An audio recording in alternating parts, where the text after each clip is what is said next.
Guess what? SK Vibemaker interviews are hotter. And today's a special conversation, man. On the phone line, I got LD from 6-7. What's going on, man?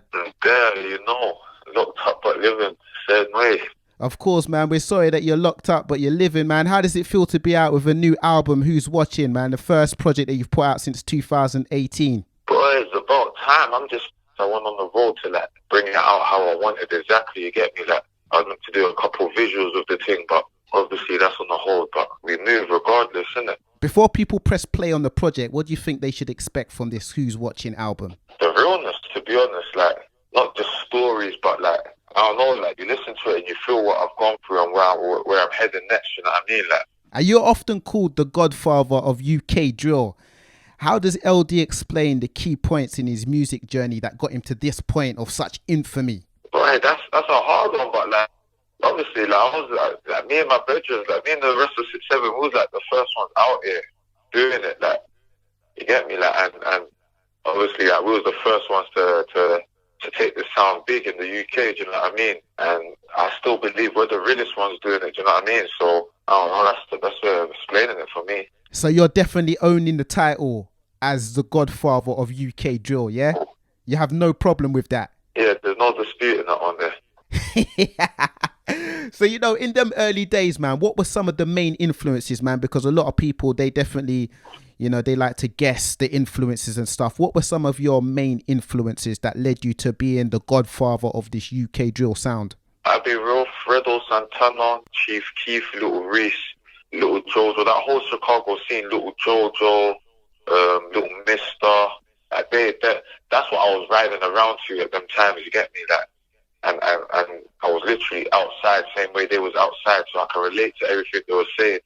And yeah, I was just loving their beats and stuff. So yeah, I just started, I remixed a couple of their tunes as well back then. I mean, obviously the 6-7 sound has blown up and been massive for the last 5-6 years in the UK.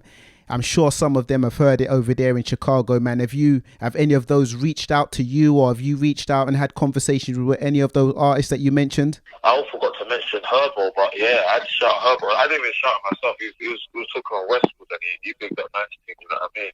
I spoke to King Von. He died in it, but I spoke to him on the gram. And yeah, that's about it, really. Rest in peace, King Von, man. Take us back to some of those early days in which, you know, 6-7 formed as a collective, because, you know, again, loads of rumours and all that kind of stuff. We're just talking about the music and that. How did you lot form as a music collective and start taking the music seriously? Friends from the same estate, we all grew up together, we was outside together, playing out together more times. So, yeah, like, I just remember, obviously, Dimsy was rapping from long, like, school days and that. I just remember Bunking church and going to Dimsy's house and making music with him, and then, yeah, all of a sudden, man just started just making bare tunes with all the man them together, and then, yeah, like, it just comes together naturally. Man said he bunked church to, you know, do the music thing with the 6-7 lot, man. I mean, when those people that you were going to church with heard the sound and the bars and stuff that you was coming with the 6-7 sound, how was that? Because that's kind of a contrasting sound, going from church to making that real gully gutter sound. I think since I bunked church that day, I don't think I've been back there for a service ever, you know.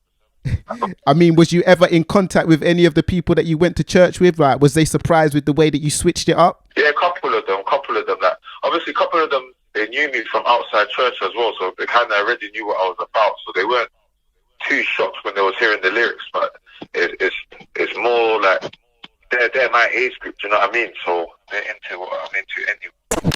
Guess what? SK Vibemaker interviews are hotter. So talking about LD, talking about the track Labour from the red side of Lambeth, my guys voting Labour. Have you always been into politics and voting, or has it been more a recent thing that you've got into that? My family's always supported Labour. Labour was the in thing when I was growing up. Like, they were the reason youth clubs and all that was out here. Like, I used to go on trips with Fort Park and all that for free, and that's all because of Labour being in power back there, Tony Blair and that. So I've always followed it, but yeah, when I get back out, I'm going to be voting serious. You get me? I'm going to try and turn the city red. Rilla talks. And obviously the big bar of the track is from the red side of Lambeth. For someone that has never been to the red side of Lambeth, South London, how would you explain growing up there, man? It's gritty. Like, I come from a block where, like it's just it's small. It's not big, you get me? But everyone's outside. Like, I grew up around the days when, like, it was normal to see prostitutes and druggies in the block and walking around and stuff. Do you get me? Like obviously, life's getting better now. The estates are changing and that, but that's what I grew up around and what I witnessed growing up. Like, I weren't shocked to come out my house and see some madness is going on. Do you know what I mean? That's changing now that I'm growing up, and I'm trying to make the community a better place myself anyway. That's crazy, man. You know what I mean? What's your take on the evolution of the UK drill sound? Because, you know, you lot being forefathers and definitely laying it down and inspiring a whole generation.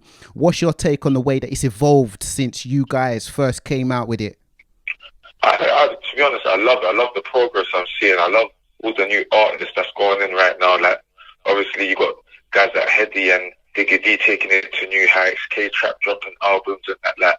And guys are just charting like it's normal. So I love it. Like, I'm gassed to see it happening. You get me? That I'm just pissed that I'm not there to be part of it myself.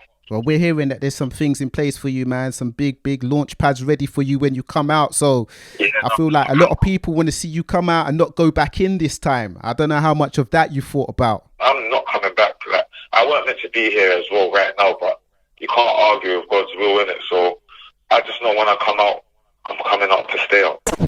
Guess what? SK Vibemaker interviews are hot. What's the day been like today, LD, man? What's been going on in there? I don't know. Like, what's a normal day like on the cell block, man? Boy, it's different now because Corona's about, you get me? So, like, jail's not how it used to be, like, where you have free flow, you get to walk to educational, like, gym, and that's all a myth right now. But same way, we're still making it happen. We're out here on the wing together. Like my wing's a tight community. Like, everyone's cool with everyone. Flipping on the yard, working out together, you get me? I just learned how to do muscle ups the other day. I'm not feeling gassed at that. I'm feeling healthy. You know what I mean? I mean, obviously, the world has been going through a whole worldwide pandemic with the coronavirus just licking down everything and affecting us the way that we live very differently. I don't know how much you can see how the world has been affected from outside, but it's kind of crazy to see that you've been locked up this whole time and ain't seen what's going on. You must be thinking what's going on out here, right? Yeah, it's crazy. That obviously I'm in touch with the rules all the time, but I'm not witnessing. I'm not witnessing nothing through my eyes. You get me?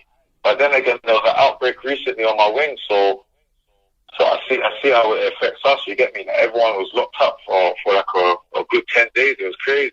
So you said that you've been pumping it out in there. You've been training and stuff. I mean, are you more the trainer and like pumping it out in there and reading, or like have you been writing much bars and material while you've been in there? You know, it's mad. I've written 2 songs in the year and a bit.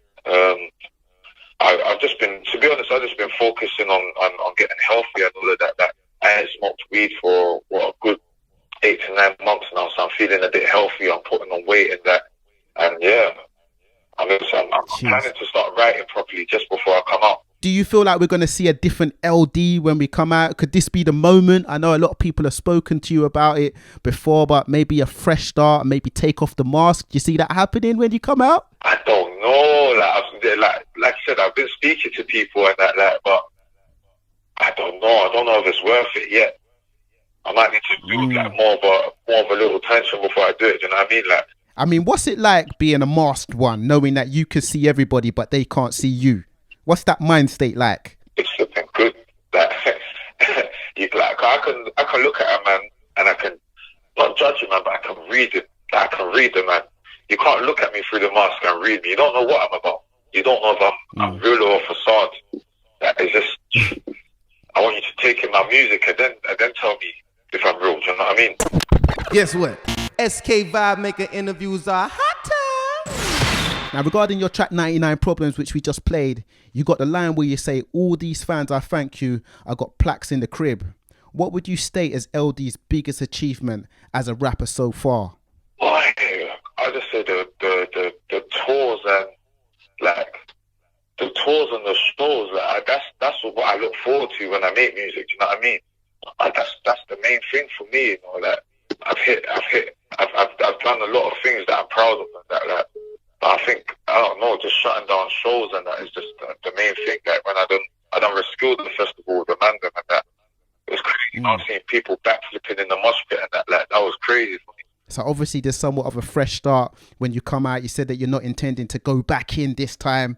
What are some of the plans for LD over the next 5 years with this rap career, man? Have you started thinking about that? Yeah, no, I'm trying to drop an official LD album, like a proper worked on album, like proper features, proper singles, like visuals, crazy. Like I'm trying to take it to new heights now, like heights I've never been, but I've seen through other people.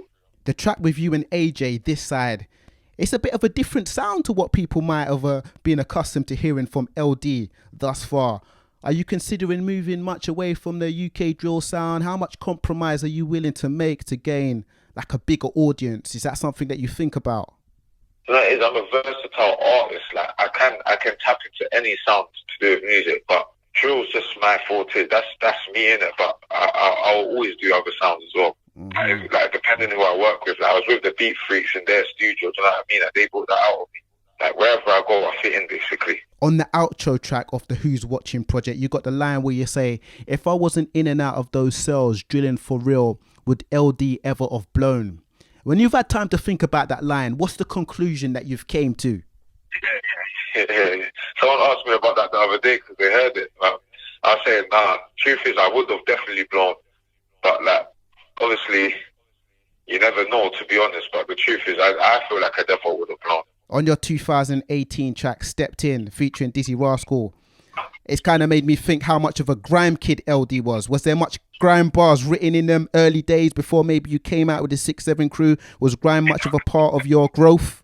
Yeah, I was like 5 years old spitting bars. Like, I can still remember them bars when I was like 5 years old. Grime was a proper in thing. Like, I had 2 older brothers. One that we used to call him Dizzy Rascal. He used to look like Dizzy Rascal. He used to MC and all, and I mean, so I've always been like a fan of grime. What was it like touring with Skepta, the SK level European tour in 2018? How was that experience? That's when you talk about achievements, that's one of them as well. Like that opening up for Skepta was proper. Like all over Europe, that was proper experience. Tour bus living and everything. Like that was lit. I know that it's going to be a big moment when you come out and you actually release that album that you're talking about. Do you feel like you have much to prove? Yeah.